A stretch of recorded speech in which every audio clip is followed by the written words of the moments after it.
It's KBKW's Coffee Talk. It is 8:11. And right now we have with us John Barkley, Chris Barkley, and then Stephen Friedrich. So say hello, guys. Hi. Hi there. We got a full plate and a full house inside our room here. Now, Stephen, I need you to kind of explain why we're all here today. Sure, not a problem. So thanks for having us, Doug. So Chris is a teenager who goes to Hoquiam High School, and he didn't do so well in school. And so we have a school in Bremerton called the Washington Youth Academy. It's a military academy where he lived for about 5.5 months. And he recovered a whole bunch of credits. I'll let him talk about that.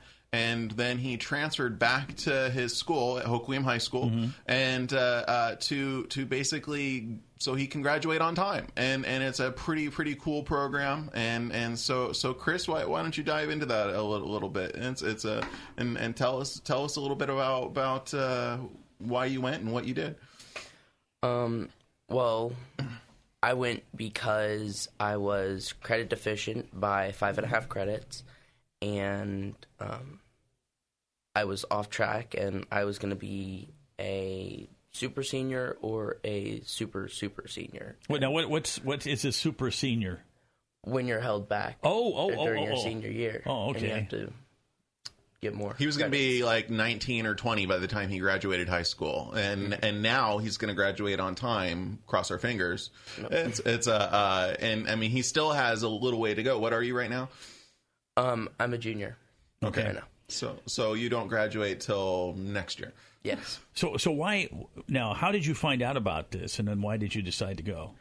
Well, before the program had started, my dad was researching it because he knew I was credit deficient and I needed help, and so he had researched it and showed me what it was, told me it was completely voluntary, and I said, yeah, I need this. I need to. So why were you deficient at that point? The school just wasn't doing it for you, or you just got behind and couldn't get caught up? I was learning stuff, but I didn't do my schoolwork, so I was. So it was a discipline issue more than anything else. Yes, and there was a lot of discipline at the academy. Okay, so when you went to the academy now, how is it structured? Or do you feel like you're almost like a soldier in a sense?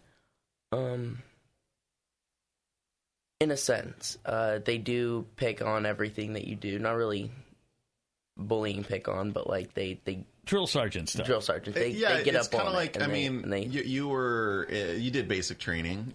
Oh yeah. So I mean, that's how I can help you figure out kind of what he went through. Is it's almost like basic training especially in the beginning part. We have a 2-week acclimation cycle. So all the 2 weeks is exercise.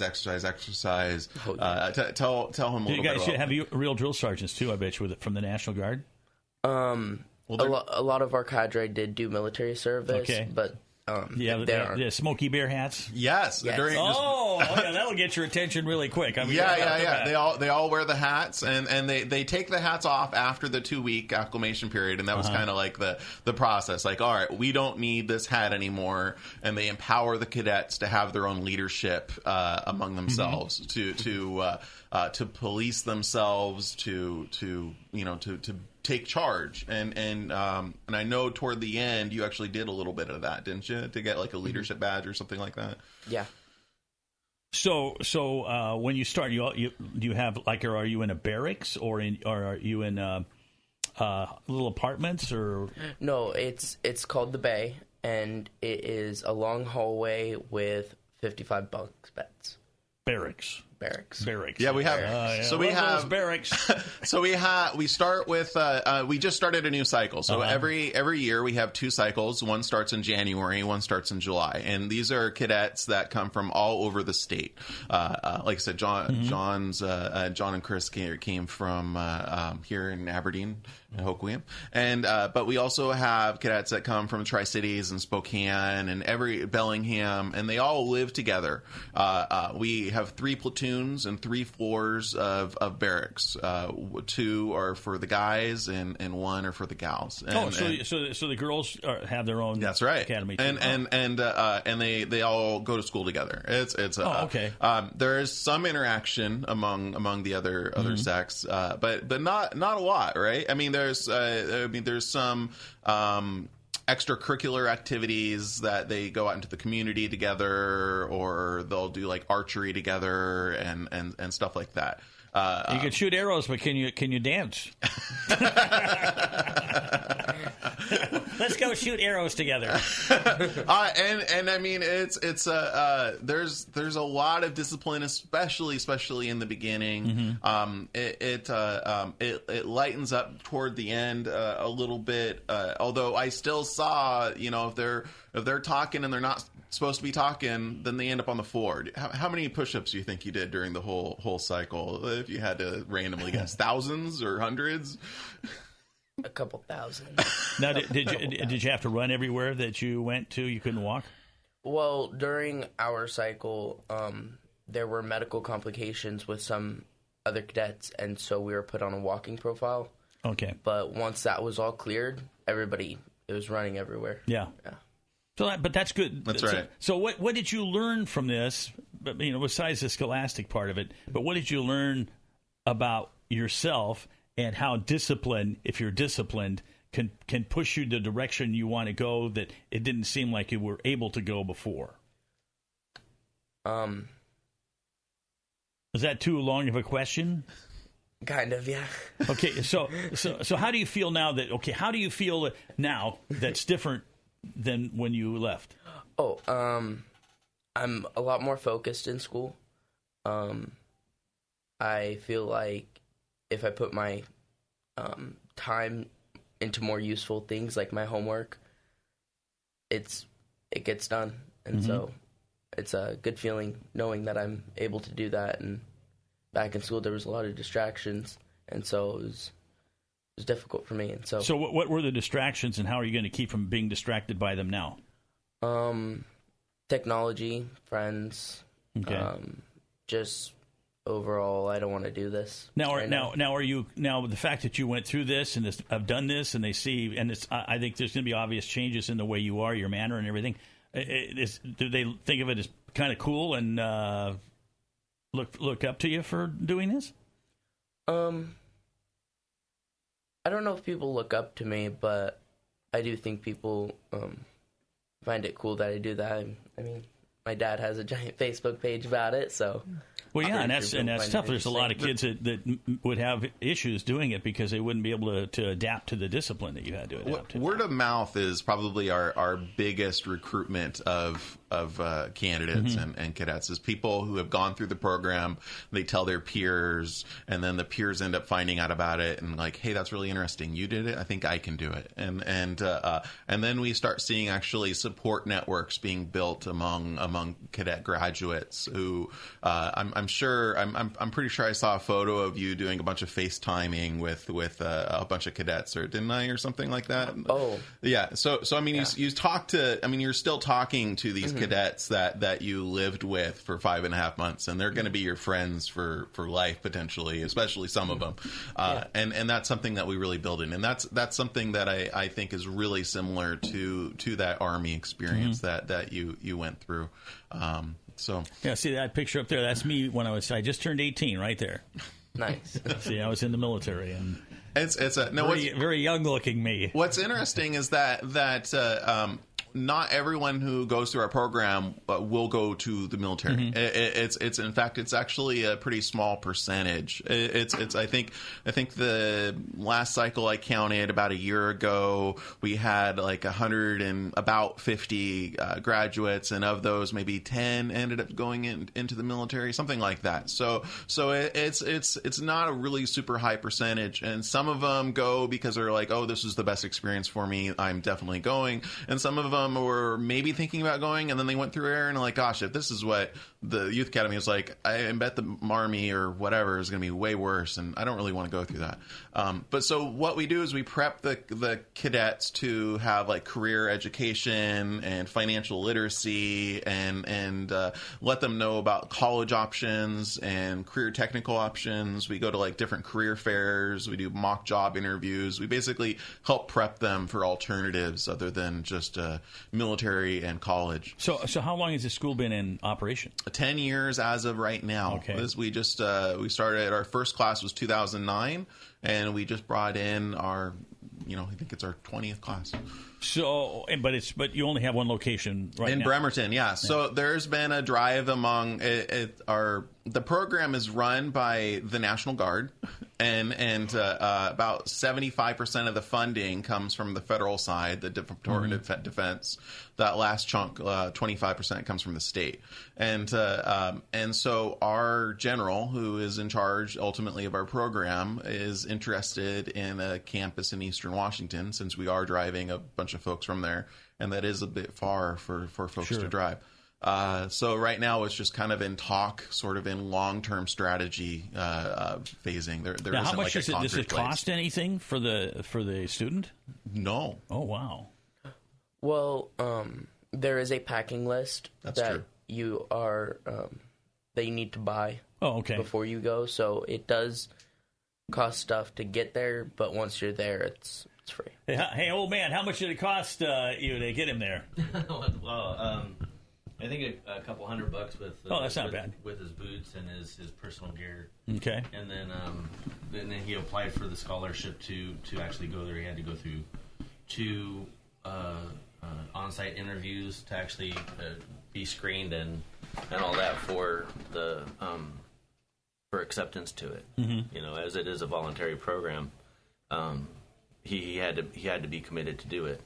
If he had dropped out, that would have been an opportunity that somebody else could have used, and money that was dedicated to him could have been useful to someone else and other children. There's start out with 155 cadets or candidates through that acclimation period, and then I think this time they ended up with 150 graduating or so. 65 they start out with, 165. 165, and how many graduated? I think 149. It's a good number. Yeah. That's a good number to get through. The percentages are actually pretty high. It's higher than the national average. So this is a national program, and there are youth challenge. It's called Youth Challenge, and there's youth challenge programs all over the country, and so that's pretty cool. Well, we have a phone call coming in, but we also need to take this break. So we'll take the break, and then we'll take our phone call.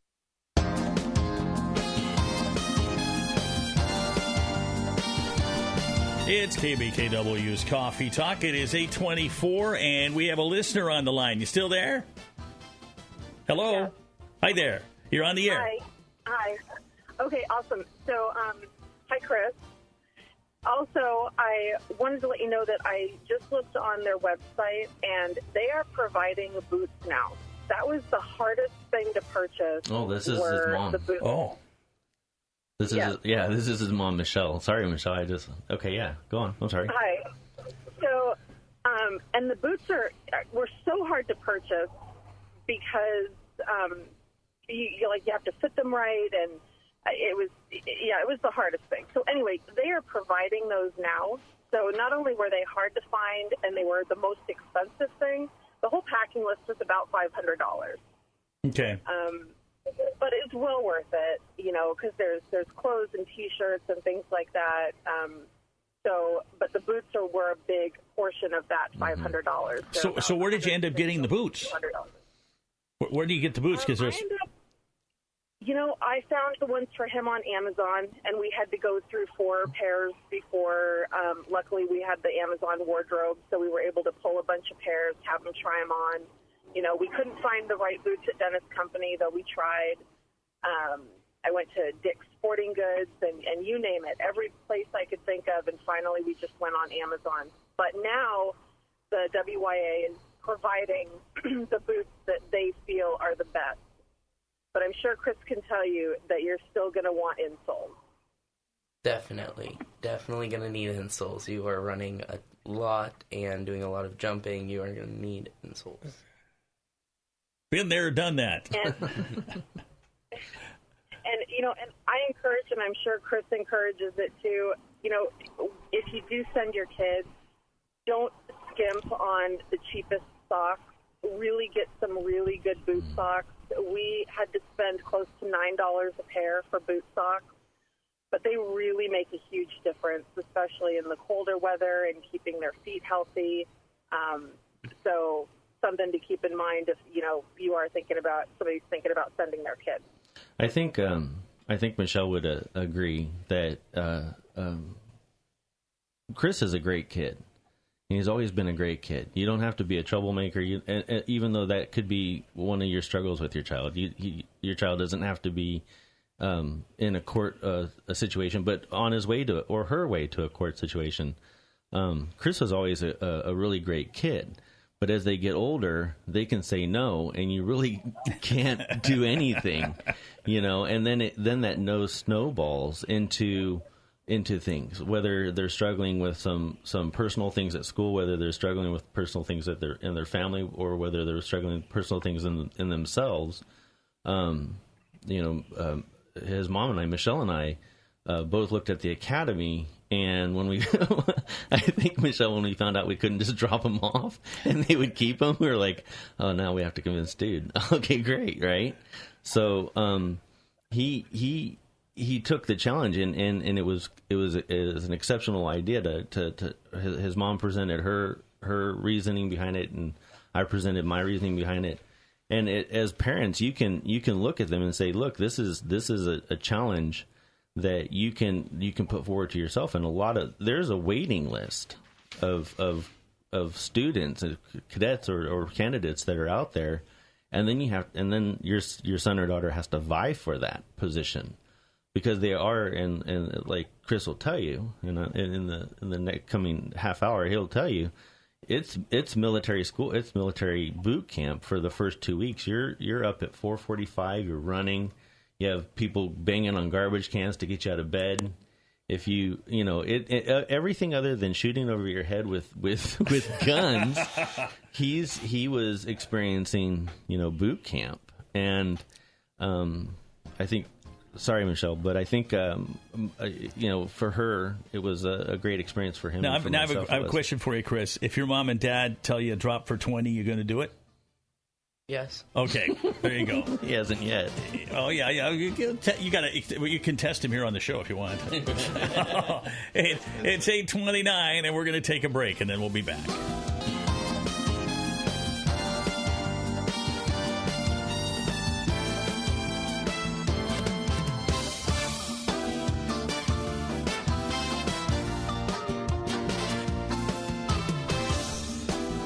It's KBKW's Coffee Talk. It's 8:37, and with us today we have John and Chris Barkley, along with Stephen Friedrich, who now works for.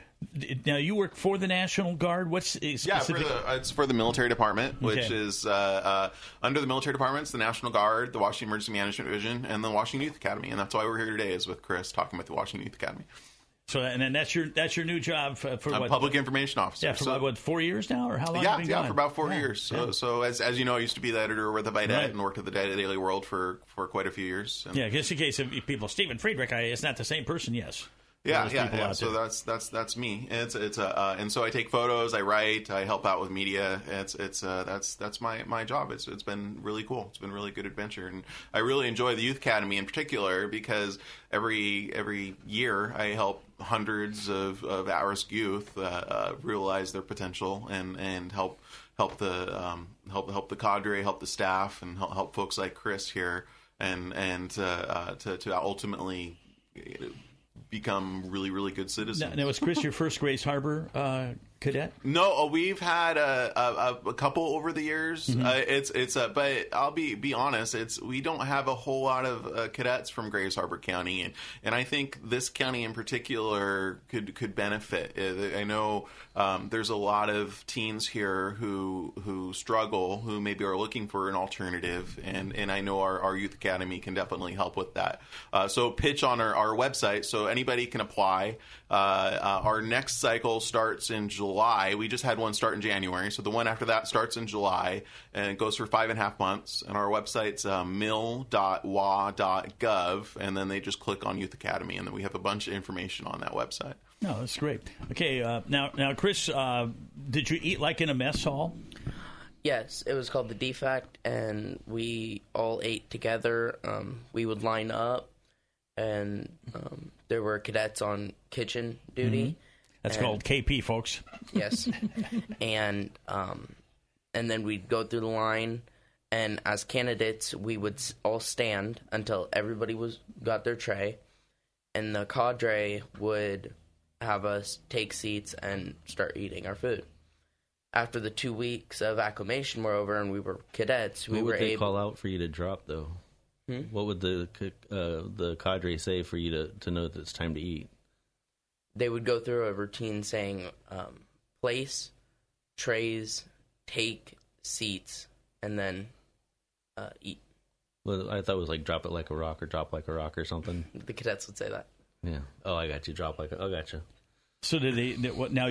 Could you speak to each other when you were eating, or you had to be silent? No, it was silent eating. And did you have a specified time you had to finish? Yes. And it was what? I think it was around 20, 25 minutes. Well, yeah, you guys were lucky. That was from the start of everybody going through the line. And then everybody would get through the line. So we probably had about 15 minutes in total to actually eat. Okay. After everybody got their tray. That's still pretty good because we were down to 5 minutes once we sat down because this is during the Vietnam War and they had to move so many people through the mess hall. So it was just away you go. Yep. But then the rest of the Army wasn't like that.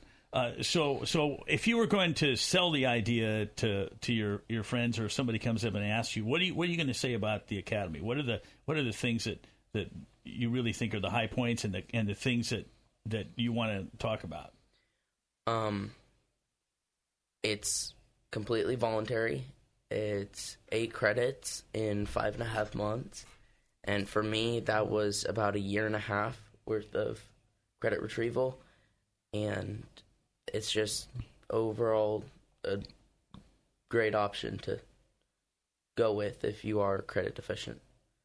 And do you have to be credit deficient to go or not? So that is actually one of the requirements. Okay. We do have you either need to be at risk of dropping out or a dropout or basically along those lines. Okay. You have to be a resident of the state. You have to be between the ages of 16 and 18. You can be a little bit younger to apply, but you have to be at least 16 when the next cycle starts. In this case, it would be July. And you can't be 19. You can turn 19 while you're at the academy, but you can't apply at 19. Okay. Now, what kind when you went to classes? What are some of the topics, not topics, but classes you had? The core classes: science, English, math. There was a robotics classroom where we did a little bit of programming. There was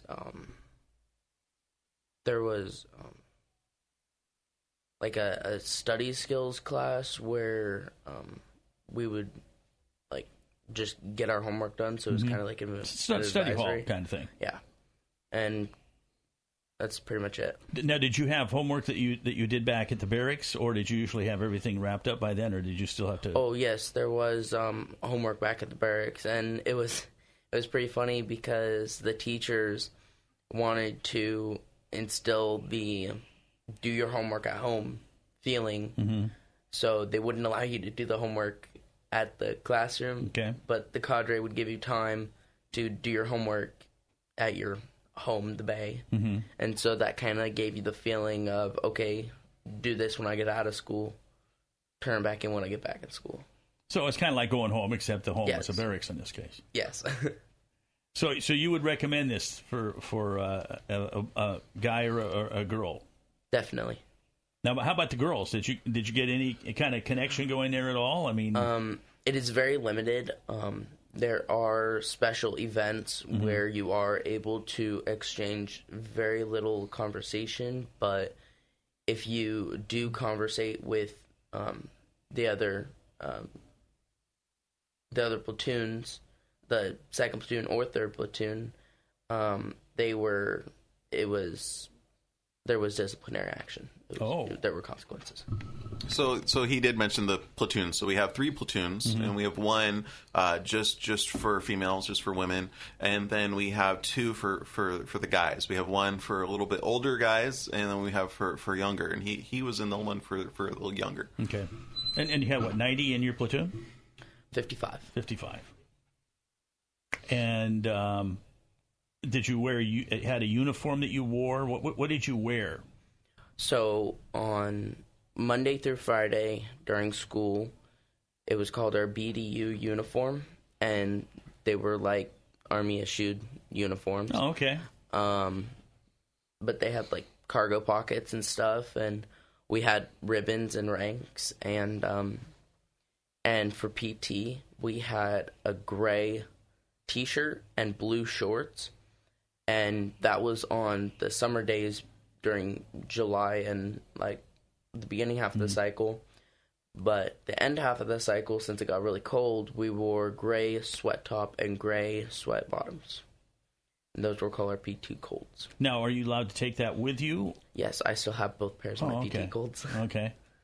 And so then you because when I got out of the Army, I had 2 pairs of Army boots, and my dad wore them, and then he resold them 3 times. He resold these boots because they were kangaroo leather, so they just tops would not wear out. And yeah. We both had to sit. Now, is your feet the same size as your dad's? No. Oh, okay. I've got giant feet. Now you had a bunch of notes that you wrote for yourself. Have we covered all of those? Because or is there some things you wanted to talk about we haven't mentioned yet? At boot camp, people think that there's like not a lot of sleep, but at the academy there is 8 full hours of uninterrupted sleep. And what time do you go to bed?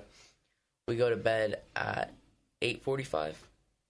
And wake up at 4:45 every single morning. And he still crashes out at about 9 o'clock. So they exercise the heck out of them, and even before and after school, because they're up at 4:45, getting breakfast ready. Some are getting ready for breakfast, and then not getting ready for breakfast. We do have physical training, our PT, which is from 5 o'clock in the morning to 6 o'clock in the morning. You're out there in the cold, rain, anything. This is giving me fond memories. Yeah. But you get used to it. You get used to it throughout the cycle. It in the July cycle that I was in, the end of the year cycle, it kind of slowly entered us into the cold weather, so it was okay, but yeah. So what are is there anything else that you can think of? So he was interested in the military.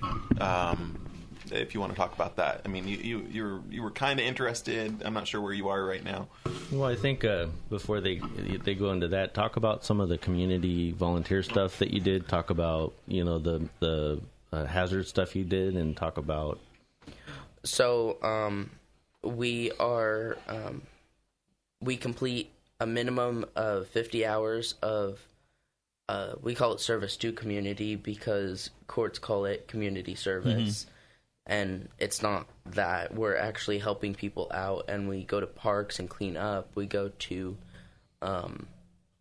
we went to a cemetery, a veteran cemetery, and we planted American flags on near the headstones. And we went to a bunch of different things. They were mainly parks and stuff like that, cleaning up, and so it was still like work and sure. You're doing public service, and that's kind of neat because before he went in there, Chris had done volunteer work at the parade. He'd done volunteer work at the art festival. So he'd already been out in the community doing that, but it just instilled more of that service to the community, and that's one thing I appreciated. Well, we have another caller on the line. Hi, you're on the air. Hey, good morning. Hey, Chris, I enjoyed watching your progress and your dad's continuous reports of how you were doing and everything, and I was really proud to watch you grow. It was a neat thing, and I don't know that much about the Academy, but I do know about you, and I enjoyed watching your growth and your maturity. Thank you. Yeah, good job. Thank you, Jim. Thanks for the call, Jim. You bet. Take care. Bye-bye. And of course, he's an instructor as well in 5th grade, I believe, is what Jim teaches now. Yeah. So that kind of brings up the parents are invited to join a private Facebook page that's not advertised. It's private and closed, and so you actually have to fill out a questionnaire to go in there. They have a booster group of former parents that hang out and take pictures and give information, and so. They would post, Steve would post pictures of the cadets doing different exercises, and we'd be able to get a glimpse of what they were doing. But other than that, it's very limited conversation. There was letter writing that he could do back and forth. There was up to 10 minutes. If his platoon got into trouble, then it was 1 minute or sometimes 3-minute phone calls. Just like, you're doing great. I'm seeing you, and you're grabbing all those pictures. So that's something that I was able to post out there for my friends. And I can't tell you, I post stuff that nobody cares about. But if I post stuff about Chris, he had a following. People were like, holy cow. And they would ask to a couple of them actually asked if I could recommend them to the page so they could watch them closer on, and the other kids, former military, because it would be like, wow, this is cool. They had a former Vietnam veteran pilot, a helicopter pilot, who sent encouraging words. Vern Spots. Okay. Yeah, he was a great supporter of Chris, the former auditor. That's good to know. Yeah, and so it was neat to have that social arrangement, and for him to see that afterwards. And so in the whole thing, I asked Steve, what can I do the most, and he said, send memes. Right? So, because it's like you can only concentrate on so many things about, don't tell him you miss him, don't tell him all these other things, but send him funny things to encourage him and to remind him that he can laugh and remind him that you're still there, encouraging him. But now talk about that, the emergency man. Or we'll take a break first, and then we'll be right back. It is now 8:51, and we'll continue our conversation right after these.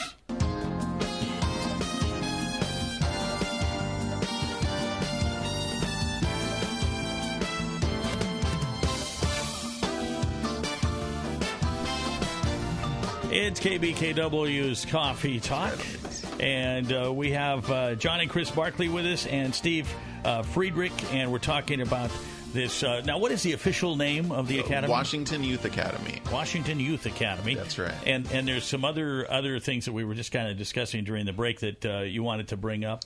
Yeah, so Community Emergency Response Training. It's CERT, is CERT. So each of our cadets go through this training, including Chris. They learn how to do fire extinguishers, a little bit about CPR. They go into their so the goal is for them to go back into their communities, trained in emergency response, and be part of their communities in case of a disaster. And I think that's actually pretty big for Grays Harbor, given the earthquake threats that are out here. And what did you think of that? Did you have a good training?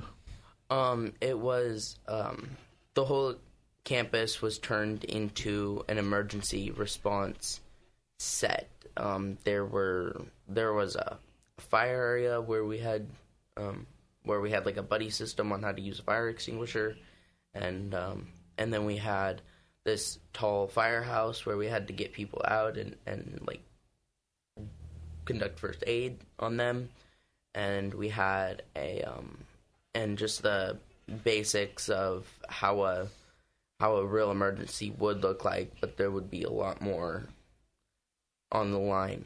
So it was just kind of the basics there. So then if a local emergency management needed people to knock on doors, do other things to alert people and give them instructions or assist in certain ways, then you'd be part of that then, because you were in this academy. Yes. Yes. Yeah, exactly. And another thing that I know Chris wanted to talk about is our mentors. And so after each cycle. Beyond just going to the academy, there's a post-residential cycle, so that takes place another full year, and that's we have case managers, we have counselors who help track our cadets and help make sure that they're doing okay, and they also have mentors that are with them. They write and contact, and then they're checking in with them over the next year, and hopefully beyond that as well. Who is your mentor? Talk about your mentor. My mentor was is my old 6th grade teacher, because I felt like he had helped me through things during elementary school, and I felt like he could help me a bit more throughout this.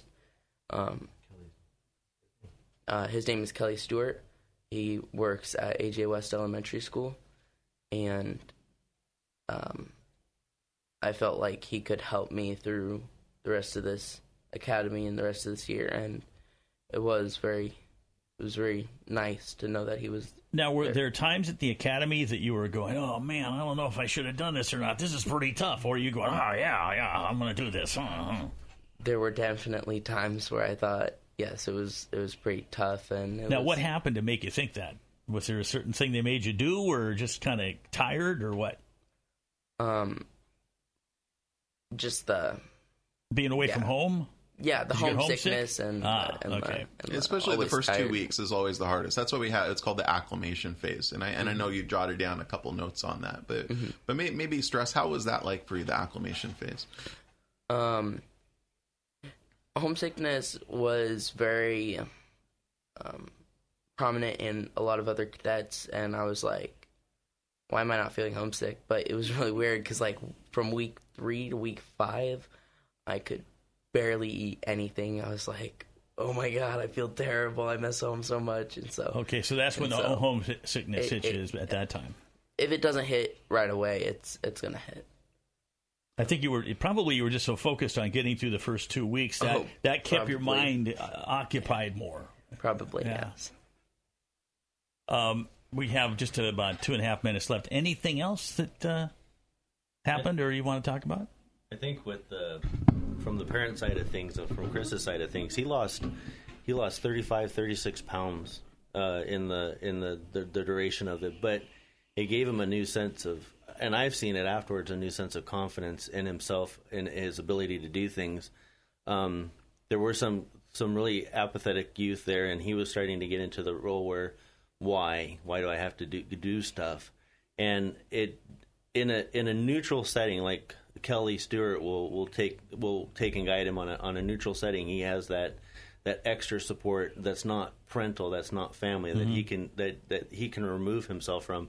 And that's kind of what the academy did for him too, in a very extreme way, and that led to like the homesickness you talked about, and that led to those other things. But it reminded, because they have boundless energy. Holy cow! He came back and he's running everywhere. He's like, dude, let's get an elliptical machine. Let's go run, Dad. Okay. He's going to make you lose weight. That's what he wants to do. But it reminds your kid of what they have the capability of doing. That you guys had somehow, that we had lost that connection, that we had. It's just my dad talking at me again. That's just my dad doing that. My mom talking at me again. So it instilled a lot in him.